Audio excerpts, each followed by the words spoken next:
কথা মানে আমি তো প্রণাম করতে এসেছিলাম, আশীর্বাদ নিতে এসেছিলাম এবং জ্যাঠামশাই ছিলেন, সবার সাথেই দেখা এলো, সৌমেন্দুদা, দিব্যেন্দুদা সবার সঙ্গে, এবং খুব ভালো লাগলো। আমি আগে কখনো আসিনি, প্রথমবার।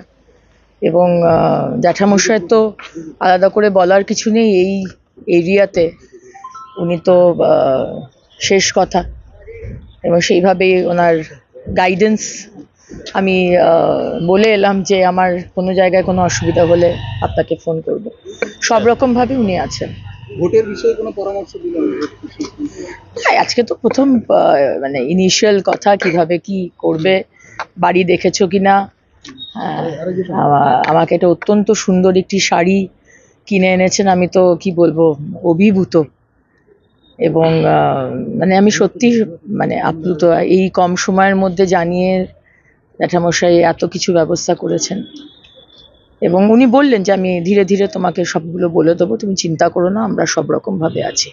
প্রথমবার আপনি শান্তিকুঞ্জে এলেন, প্রথমবার রাজনীতির পরে অনুভূতিটা বা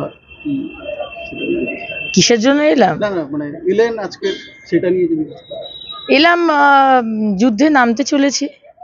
যুদ্ধে নামার আগে যেরকম বাড়ির প্রিয়জনেরা, গুরুজনেরা, তারা যেরকম আশীর্বাদ করেন, প্রণাম করি, সেরকমভাবেই যুদ্ধে নামার আগে আজকে জ্যাঠামশাই আমাদের গুরুজন, সবার গুরুজন, সেজন্য আজকে আসা, তার আশীর্বাদ নেওয়া। কারণ কি, কাল থেকে আমি মেদিনীপুর যাব।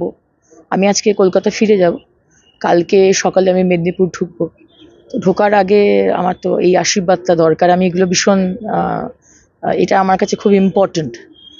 তো এখন আমি যাব কলকাতায়, সেখানে গিয়ে আমি মা কালীর মন্দির, যে আমাদের লেক কালীবাড়ি, যেটা আপনি জানেন, অত্যন্ত জাগ্রত মায়ের কাছে যাব। কাল সকালে নৈহাটিতে বড় মায়ের মন্দিরে যাব। তো হিন্দু বাড়ির মেয়ে, এগুলো তো শিখেই বড় হয়েছি, সুতরাং আশীর্বাদ নিয়ে তারপর।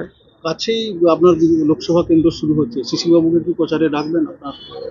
অবশ্যই, এটা তো বলার কিছু নেই। ওনার যদি শরীর ঠিক থাকে, উনি যদি সময় পান, উনি অত্যন্ত ব্যস্ত, এবং তার মধ্যে আশা করব যে এই 2 মাসের মধ্যে ওনাকে আমি অনেকবারই পাবো। যেভাবে উনি আমায় বলেছেন পাশে থাকবেন, আমি নিশ্চয়ই। হ্যাঁ, একদম, আমি সেটাই খুব মানে, আর উনি তো মানে আমাকে কোথায় বসতে দেবেন, কোথায় করবেন, উনি এত হয়ে গেছেন আর কি। উনি, আমি তো মানে এই ছোট ছোট জিনিসগুলো আমার খুব মানে মনে লাগে, বা আমি নজর দিয়ে, আমি সিঁড়ি দিয়ে উঠতে না উঠতে উনি অর্ধেক সিঁড়ি নিচে নেমে এসেছেন। এটাই হচ্ছে আমাদের কি বলবো, মানে এগুলো শেখার।